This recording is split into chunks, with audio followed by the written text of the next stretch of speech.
Andhra Pradesh deputy CM ఎవరికి చెప్పనవసరం లేదు. ఆ పేరు అందరికీ తెలుసు. డిప్యూటీ సీఎంగా పవన్ కళ్యాణ్ ఉన్నారు. కానీ ఈరోజు ఆంధ్రప్రదేశ్లో విద్యార్థుల చేత నిర్వహించినటువంటి మాక్ అసెంబ్లీలో డిప్యూటీ సీఎం రోల్ పోషించిన పర్సన్ విద్యార్థి ప్రస్తుతం అంతా ఉన్నారు. నీ పేరేంటి? యోగి.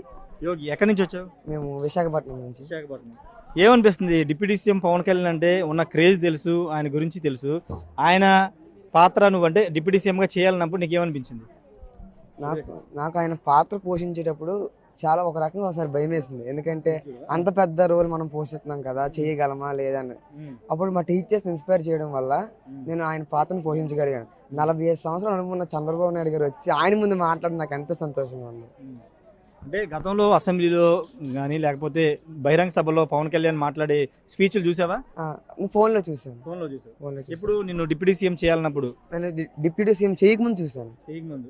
చూసాను ఎందుకంటే ఆయన నాకు ఒక అంబిషన్, నాకు ఆయన చూడాలి, ఆయనతో ఒకసారి ఫోటో తీసుకోవాలని నాకు ఒక గోల్ అది. కానీ వస్తారనుకున్నాను, కానీ నేను సార్ రాలేదు. ఓకే.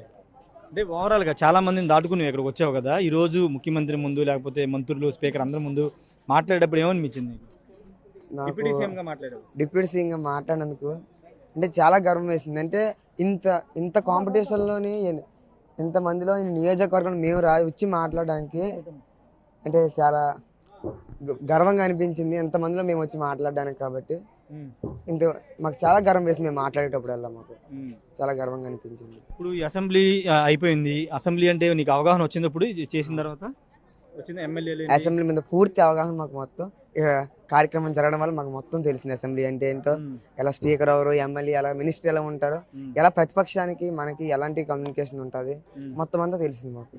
భవిష్యత్తులో నువ్వు కూడా డిప్యూటీ సీఎం అవుదాం అనుకుంటున్నావా? నేను భవిష్యత్తులో పాలిటిక్స్లోకి రావాలనుకుంటున్నాను. మరి ఎలా రాసి పెట్టుంటే అలాగే జరుగుతుంది. ట్విస్ట్లు లైఫ్లో అంటే ప్రతి ట్విస్ట్లో ఉంటాయి. ఎక్కడైనా వెళ్తాం మనకు కూడా తెలియదు. కాబట్టి ఏమో లైఫ్ సపోర్ట్ చేస్తే పాలిటిక్స్లోకి నేను వస్తాను. ఎవరిని ఇన్స్పిరేషన్గా తీసుకోబోతున్నా? నేను ఇన్స్పిరేషన్గా తీసుకోవాలనుకునేది, నేనైతే ఇప్పుడు రాజకీయాల్లో ఇన్స్పిరేషన్ ఇంకా పవన్ గారినే తీసుకుంటాను. అలాగే డిప్యూటీ సీఎం కాబట్టి అలాగని కాకపోయినా పవన్ గారిని నేను ఇన్స్పిరేషన్గా తీసుకుంటాను. షార్ట్ టైంలో ఎక్కువ ప్రాధాన్యత పొందిన అతను షార్ట్ టైంలోనే, కాబట్టి అతనికే ఎక్కువ, అతనే నా ఇన్స్పిరేషన్ రాజకీయాల్లో. ఇప్పుడు ఏంటి మీ పేరెంట్స్ రియాక్షన్ ఎలా ఉంటుంది అనుకుంటున్నావు? అందరు టీవీలో మీ ఫ్రెండ్స్, మీ బంధువులు అందరూ నేను చూసారు డిప్యూటీ సీఎంగా. అవును, వాళ్ళకి చాలా గర్వంగా ఉంటుంది. నా కొడుకు అక్కడ దాకా వెళ్ళి మాట్లాడాడు అని ఒక ఆనందం వాళ్ళలో ఉంటుంది. ఇది డిప్యూటీ సీఎం చెప్తున్న మాట.